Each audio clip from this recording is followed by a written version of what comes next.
નમસ્કાર દર્શક મિત્રો, હું હર્ષુ પરમાર સહયોગ દ્વારા પ્રસ્તુત ન્યૂઝ 20 ગુજરાતીમાં આપ સૌ દર્શક મિત્રોનું હાર્દિક સ્વાગત કરું છું। જોઈએ આજના મુખ્ય સમાચારો। જૂનાગઢની પીકેએમ કોલેજ ખાતે ચૂંટણી ફરજ પર સાથે જોડાયેલા 1097 સ્ટાફની તાલીમ યોજાઈ। પોલિંગ સ્ટાફના 994 કર્મીઓનું પોસ્ટલ બેલેટથી મતદાન પૂર્ણ। જૂનાગઢની પીકેએમ કોલેજ ખાતે ચૂંટણી ફરજ સાથે જોડાયેલા સ્ટાફની તાલીમ અને ત્યારબાદ પોસ્ટલ બેલેટથી મતદાનની પ્રક્રિયા આજ રોજ યોજાઈ હતી। આવતીકાલ સુધી યોજાનાર તાલીમ ને મતદાનમાં આજે પ્રથમ દિવસે ચૂંટણી ફરજ સાથે જોડાયેલા 1097 સ્ટાફની તાલીમ યોજાઈ હતી અને ત્યારબાદ 934 પોલિંગ સ્ટાફે પોસ્ટલ બેલેટથી મતદાન કર્યું હતું।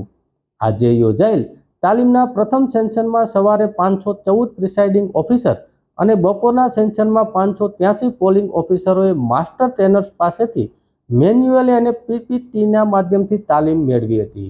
આ તાલીમમાં ડિસ્પેન્સિંગને લઈને મતદાન થાય ત્યાં સુધીની પ્રક્રિયા, પ્રિસાઇડિંગ ઓફિસર, પોલિંગ ઓફિસર 1, 2 અને 3ને કરવાની થતી કામગીરી, ચાલુ મતદાન વખતે રાખવાની થતી ધ્યાનમાં રાખવા જેવી બાબતો જેવી કે ટેન્ડર વોટ, તકતારી મત, ટેસ્ટ વોટ અને કોઈ પણ મતદાનની ના પાડે એ અંગે તલસ્પર્શી માહિતી આપવામાં આવી હતી।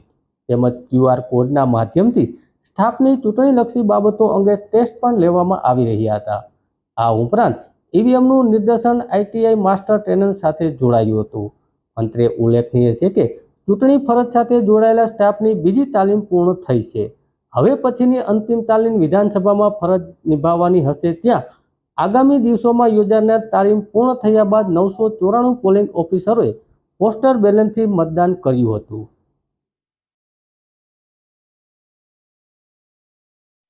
જૂનાગઢ ચૂંટણી તંત્ર દ્વારા જિલ્લાના વયોવૃદ્ધ અને દિવ્યાંગ મતદારોના વોટ લેવા માટે તેમના ઘરે જઈ રહ્યું છે। ત્યારે જિલ્લાના 5 વિધાનસભા મત વિસ્તારમાં હોમ વોટિંગ અંતર્ગત કામગીરી કરવામાં આવી રહી છે। ઇલેક્શન કમિશનર ઓફ ઇન્ડિયા એક પણ મતદાતાના મતાધિકારના ઉપયોગથી વંચિત ન રહે તે માટે પ્રતિબંધ છે।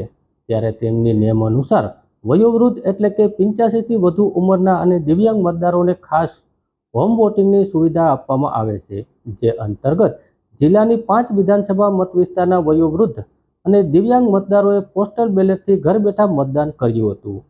જિલ્લામાં ટૂંક સમયમાં હોમ વોટિંગની પ્રક્રિયા પૂર્ણ કરવામાં આવશે। આ મતદાન પ્રક્રિયા માટે મતદાન અધિકારી, મદદનીશ મતદાન અધિકારી, માઇક્રો ઓબ્ઝર્વર અને સુરક્ષા કર્મી ટીમ દ્વારા કરવામાં આવે છે। આ મતદાનની પ્રક્રિયા પારદર્શક પૂર્ણ કરવા માટે વિડીયોગ્રાફી પણ કરવામાં આવે છે। જિલ્લા ચૂંટણી અધિકારી અને કલેક્ટર અનિલ કુમાર રાણા વિશેના માર્ગદર્શનમાં જિલ્લા ચૂંટણી તંત્ર દ્વારા વિવિધ ચૂંટણીલક્ષી કામગીરીનું હોમ સાથે વોટિંગ સવલત અંતર્ગત વયોવૃદ્ધ અને દિવ્યાંગ મતદારોના મત લેવા માટે ઘરે ઘરે જઈ રહ્યું છે। આમ પ્રત્યેક વોટ માટે ચૂંટણી પંચની પ્રતિબદ્ધતા છે। 85 માણાવદર વિધાનસભા મત વિસ્તારમાંથી હોમ વોટિંગની સવલતનો લાભ લેવા માટે નિયમ નમૂના ફોર્મ ડી વયોવૃદ્ધ અને દિવ્યાંગ મતદારોને 104 જેવી કે રીતે 86 જૂનાગઢમાં 222, 87 વિધાનસભામાં 194, 88 કેશોદમાં 111, 89 માંગરોળમાં 194 અરજીઓ મળી હતી। ટૂંક સમયમાં આ હોમ વોટિંગની પ્રક્રિયા પૂર્ણ કરવામાં આવશે। સૌપ્રથમ આ મતદારોએ આપણે અહીંયા લાઈનમાં ઊભું રહેવાનું। તમારી સાથે તમારે ચૂંટણી કાર્ડ, આધાર કાર્ડ, આ સિવાયના અન્ય બીજા જે બહાર પુરાવા છે એ કોઈ પણ એક સાથે રાખવાનું અને ક્રમ વાઇઝ એક પછી એક આવવાનું। અને સૌપ્રથમ તમારે અહીંયા જે આખી બધી પેનલ બેઠી હશે, પ્રિસાઇડિંગ ઓફિસર હશે, PO1 હશે, PO2 હશે અને એક કે બે લેડીઝ કર્મચારી હશે। સૌપ્રથમ તમારે આવી અને PO1 પાસે ઊભું રહેવાનું। તમારું કોઈ પણ એક ઓળખ કાર્ડનો પુરાવો દેવાનો અને PO1 ને આપવાનો, એટલે એ તમારું નામ અને ઓળખ જોઈ અને તમારો નંબર બોલીને આગળ મોકલશે। PO2માં એ તમારી ઓળખ કરશે કે આ વ્યક્તિ બરાબર છે કે નહીં। ત્યારબાદ તમારે બાજુમાં મહિલા કર્મચારી પાસેથી અવિલોપ્ય શાહીમાં આંગળીમાં એક નિશાની કરવાની રહેશે અને ત્યાંથી તમારે આગળ જઈ અને મત કુટીરમાં ઈ જ્યારે તમને કહે ત્યારે તમારે મત કુટીરમાં જઈ અને અહીંયા તમારે કોઈ પણ એક બટન દબાવવાનું રહેશે અને તમારે જ્યારે એ બટન દબાવશો ત્યારે જ્યારે બીપ અવાજ આવે ત્યારે સમજો કે તમારો મત પડી ગયેલો છે અને પછી તમારે ત્યાંથી આમ જે બહાર નીકળવાનો રસ્તો હશે ત્યાંથી તમારે બહાર નીકળવાનું રહેશે. મારું નામ ઝાલા કેતનભાઈ જયંતિલાલ છે. હું આ ટીંબાવાડી પ્રાથમિક શાળામાં BLO તરીકે ફરજ બજાવું છું અને આપણા ઇલેક્શન કમિશન દ્વારા આજે તારીખ 28ના રોજ જે નો યોર પોલિંગ સ્ટેશન એટલે કે મતદાર જાગૃતિને મતદારોને કેવી રીતે મતદાન કરવું તેનો જે કાર્યક્રમ રાખેલો એ અંતર્ગત અમારે આજુબાજુના બધા વિસ્તારોના મતદારો આવેલા અને તેમને મતદાન કરવાનું છે તો એને કેવી રીતે મતદાન કરવું તે અંગેની પૂર્વ બધી તૈયારી રૂપે અમે એને સંપૂર્ણ માર્ગદર્શન આપેલ કે તમારે કેવી રીતના આધાર પુરાવા લેવાના, મોબાઈલ અંદર લઈ જવાનો નહીં અને કેમ તમારે આ બધી પ્રોસિજર કરવાની એની સંપૂર્ણ માહિતી તમામ મતદારોને આપેલ અને અહીંના જે મતદારો લોકલ હતા એ ઘણા બધા આવેલ અને સાથ સહકાર પણ આપેલ. મારું નામ નિલેશ કાંતિભાઈ સોજિત્રા છે. ચૂંટણી પંચનો એક સરસ મજાનો કાર્યક્રમ છે. મતદાન કેવી રીતે કરવું, કઈ રીતે કરવું એની જાગૃતિ હરેક નાગરિક માટેનું છે અને મતદાન મથકને ઓળખવું કઈ રીતે તમારે ઇઝી પડે, સરળ પડે એ રીતનો સરસ પ્રોગ્રામ છે. યુવાનો અને બધા જ નાગરિકો જે મતદાનનો હક છે એ લોકો મતદાન કરવા આવે, જાણે અને આપણી ફરજ છે દેશના નાગરિકોની અને શીખવું એ જરૂરી છે. અત્યારે ટેકનોલોજી નવી આવી ગઈ છે, નવી એની ટેકનિક છે તો એ રીતે જાણવું બધા માટે જરૂરી છે અને બહુ સરસ પ્રોગ્રામ છે. મતદાન મથક આવીને મેં પણ આ એક અનુભવ કર્યો છે અને બહુ સરસ છે. હું મધુસૂદન બારૈયા, ટીંબાવાડી પ્રાથમિક શાળાના આચાર્ય. અત્રેની અમારી પ્રાથમિક શાળામાં 6 બૂથ આવેલા છે.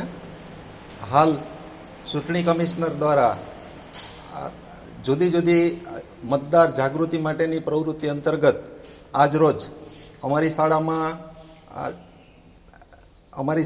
એક કાર્યક્રમ રાખવામાં આવ્યો, જેની અંદર આસપાસના અને બૂથમાં જે મતદાતાઓને અહીંયા બોલાવી અને અમે મતદાતાને જાગૃતિ માટે એક મોક પોલ કરાયું, જેની અંદર મતદાતાઓ વિવિધ મતદાન પ્રક્રિયાથી જાણકારી મેળવી શકે.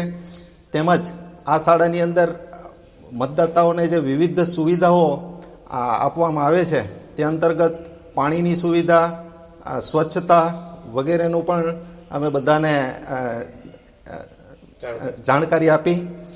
તદુપરાંત આસપાસના વધારેમાં વધારે મતદાતાઓ આ ચૂંટણી પ્રક્રિયાની અંદર ભાગ લે એના માટે અમે જાગૃતિ માટેનું કામ કર્યું અને આવનાર 7 તારીખની ચૂંટણી પ્રક્રિયાની અંદર વધારેમાં વધારે મતદાતાઓ ભાગ લે એવી શુભેચ્છાઓ પણ આપી અને આસપાસના દરેક લોકોને જાગૃતિ માટે પ્રયાસ કર્યો. અસ્તુ. મારું નામ શ્રેય જાની છે ને હું ટીંબાવાડીમાં રહું છું. આજે હું ટીંબાવાડીમાં આવેલો ટીંબાવાડી પ્રાથમિક શાળામાં ત્યાં આજરોજ કેવી રીતે આપણે ચૂંટણીનું કાર્યક્રમ કરીએ છીએ, કેવી રીતે મતદાન કરીએ છીએ તે યોજવામાં આવેલું હતું. કાર્યક્રમ હતો તેમાં આપણે કેવી રીતે મતદાન સરળતાથી કરી શકીએ તેનો એક કાર્યક્રમ રાખેલો હતો. તે સરસ રીતે પૂર્ણ કરેલો હતો અને તે એક સાહેબે સરસ રીતે સમજાવેલું પણ છે. આજે અમારી માતુશ્રીએ જે લોકસભાની 2024ની ચૂંટણી આવી રહી છે તેના માટે મતદાન ઘરે બેઠા કરેલું છે. ચૂંટણી પંચ દ્વારા જે આ સગવડતા આપવામાં આવી છે કે કોઈ પણ વડીલો કે જે 85 વર્ષથી વધારે ઉંમરના છે, દિવ્યાંગો છે અથવા તો કોઈ પણ બીમારી અથવા તો શરીરની નબળાઈને કારણે હરીફરી નથી શકતા, ઘર બેઠા મતદાન કરી શકે છે. આ સગવડતા ચૂંટણી પંચ દ્વારા આપવામાં આવી રહી છે. તેનો લાભ હરેક નાગરિકે લેવો જોઈએ. જેને જરૂર પડે તો આ સગવડતાનો લાભ અવશ્ય લેવો જોઈએ. મતદાન કરવા ઘરે બેઠા જે લોકોને મળે છે એ બહુ સરસ વાત કહેવાય કે જે લોકોને તકલીફ પડે છે ન પડે અને બધાનો કિંમતી મત કે જે આપણે લોકશાહી માટે બહુ જ કિંમતી છે અને આપવો જોઈએ એ આપી શકે છે તો એક બહુ સારી વાત કહેવાય.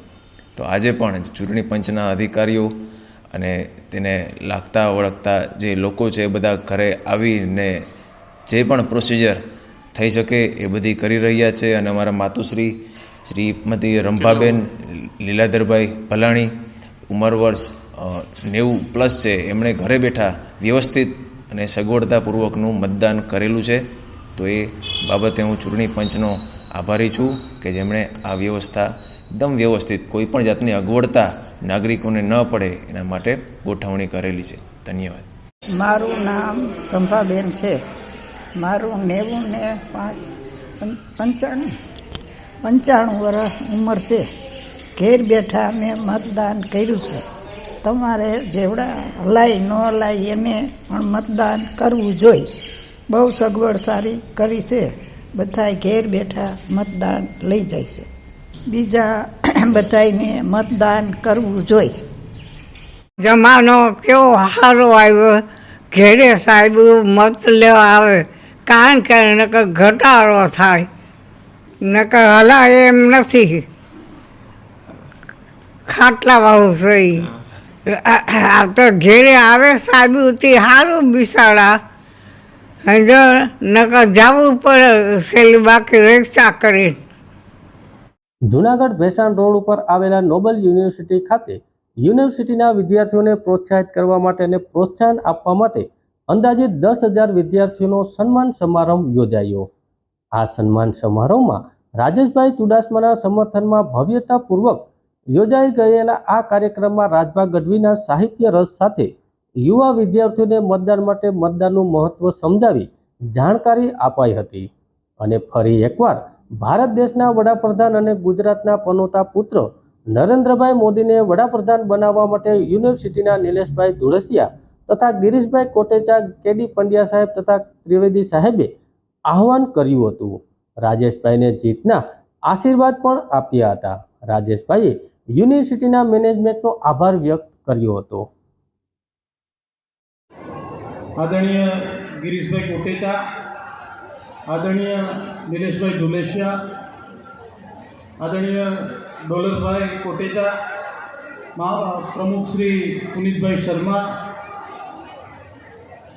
પાર્થભાઈ, અને હમણાં જેમણે યુવાનોમાં સંસ્કૃતિનું સિંચન કર્યું અને આપણા લોક સાહિત્યને યુવાનો સાથે જોડવાનું કામ કર્યું છે એવા આપણા લોક સાહિત્યકાર રાજભા ગઢવી અને એમની ટીમ, મંચ ઉપર ઉપસ્થિત મેયર શ્રી ગીતાબેન, મંચ ઉપર ઉપસ્થિત સૌ આગેવાનો, કેડી પંડ્યા સાહેબ, આપ સૌ વડીલો, યુવાન દોસ્તો, વિદ્યાર્થી મિત્રો.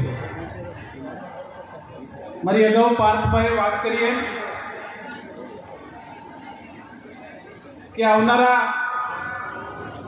ભારતના ભવિષ્ય માટે, આવનારી પેઢીના ભવિષ્ય માટે 7મી તારીખે લોકસભાનું મતદાન થવાનું. દેશના પ્રધાનમંત્રી હંમેશા આ દેશના યુવાનોની આવનારી પેઢી માટે એ ચિંતા કરતા હોય ત્યારે મારે આ જૂનાગઢની 10 વર્ષમાં ગુજરાત સરકાર અને દેશના પ્રધાનમંત્રી નરેન્દ્રભાઈ 10 વર્ષમાં આ વિસ્તારના યુવાનો એને શિક્ષણમાં સંસ્કાર પણ મળે એ માટેની ચિંતા હંમેશા નરેન્દ્રભાઈ કરતા રહ્યા. આજે જે કેમ્પસમાં આપણે બેઠા એ ગિરીશભાઈ અને નિલેશભાઈ ધુલેશિયા અને પંડ્યા સાહેબ એમણે આ શરૂઆત કરેલી અને એમની બીજી પેઢી પણ તૈયાર થઈ. પણ અહીંયા યુવાનો શિક્ષણ જગતના સૌ આગેવાનો છે ત્યારે આ વિસ્તારમાં શિક્ષણ માટે ભારતીય જનતા પાર્ટીની સરકારે સંસ્કારથી લઈને શિક્ષણ સુધીની વ્યવસ્થા ઊભી કરવાનું કામ કર્યું છે. ભારતની સૌથી પહેલી સંસ્કૃત યુનિવર્સિટી એ સોમનાથ ખાતે આ દેશના યુવાનો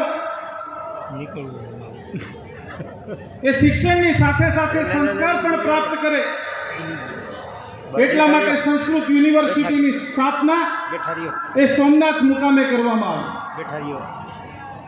આ વિસ્તાર માટે વર્ષોથી માગણી હતી કે આપણે સૌરાષ્ટ્ર યુનિવર્સિટી સાથે જોડાયેલા. ઘણા બધા જિલ્લાઓની માગણી હતી કે જૂનાગઢમાં યુનિવર્સિટી સ્થપાય અને નરસિંહ મહેતા યુનિવર્સિટીની સ્થાપના. ત્યારબાદ આ નોબેલ જેવી સંસ્થાઓ જે પોતે એક યુનિવર્સિટી જ કહેવાય એવું શિક્ષણ આ વિસ્તારના વિદ્યાર્થીઓ માટે અનેક ફેકલ્ટીઓ કરી અને એમને શિક્ષણ પૂરું કરવા માટે પ્રાઇવેટ યુનિવર્સિટી અહીંયા નોબેલ યુનિવર્સિટી પણ આપવામાં આવી અને સુભાષ યુનિવર્સિટી પણ આપવામાં આવી. આવા અનેક નિર્ણયો જ્યારે સરકાર કરતી હોય ત્યારે મારે તમને અહીંયા એક વાત આ દેશના અર્થતંત્રની કરવી. અહીંયા પાર્થભાઈ ઘણી બધી વાત કરી. જૂનાગઢના ભંડોરી હાઈવે ઉપર બર્થડેની ઉજવણી કરનાર સામે પોલીસે ગુનો નોંધી ધારાધોરણસરની કાર્યવાહી હાથ ધરી છે. જૂનાગઢ નજીકના ભંડોરી બાયપાસ પર મિત્રના બર્થડે ઉપર મોટરકાર ઉપર ઉજવણી કરતા અને જાહેર રોડ ઉપર કેક કાપી ફટાકડા ફોડી ઉજવણી કરતા શખ્સો સામે પોલીસે ગુનો નોંધી ધારાધોરણસરની કાર્યવાહી હાથ ધરી છે.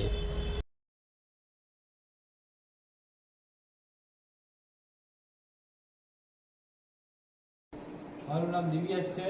ગઈકાલે રાત્રે અમે મારા ફ્રેન્ડની બર્થડે ઉજવણી કરી હતી ભંડોરી બાયપાસ ઉપર. એ રીતના બર્થડે ઉજવણી ના કરવી જોઈએ, એ અમારી બધાની ભૂલ છે. અને બીજાને પણ ચેતવણી આપું છું કે બીજાએ પણ આ રીતના બર્થડે ઉજવણી કરવી નહીં. અને અમને લોકોએ માળિયા પોલીસ સ્ટેશનેથી અમારી ધરપકડ કરવામાં આવી હતી અને અમારી પર કાયદેસર કાર્યવાહી કરવામાં આવી હતી.